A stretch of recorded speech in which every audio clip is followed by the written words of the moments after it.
జ్ఞానేశ్వర్, అనుష అవును. వీళ్ళిద్దరూ 2022లో ప్రేమించుకున్నారమ్మా. 2022 డిసెంబర్లో మ్యారేజ్ చేసుకున్నారు. మరి ఆళ్ళ పేరెంట్స్‌కి ఇష్టం ఉందో లేదో మనకైతే తెలీదు. ఈ అమ్మాయి తరపు మాత్రం వాళ్ళ మదర్‌కి ఏదో హెల్త్ ఇష్యూ ఉందని తెలుస్తోంది. వాళ్ళ అమ్మమ్మ గారు ఉన్నారు ఆమెకి. సో, అలాంటి లోన్లీనెస్‌లో అమ్మాయి ఆ అబ్బాయితో ప్రేమలో పడటము, ఇష్టపడటం. ఇప్పుడు ప్రేమలన్నీ కామనే కదమ్మా!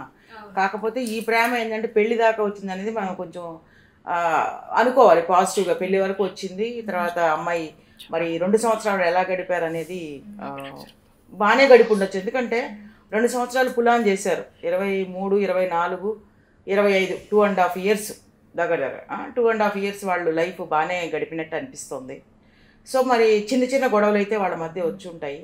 సర్ది చెప్పడానికి వీళ్ళ పేరెంట్స్ అందుబాటులో లేరు. అబ్బాయి పేరెంట్స్. అమ్మాయి పేరెంట్స్ అందుబాటులో లేరు.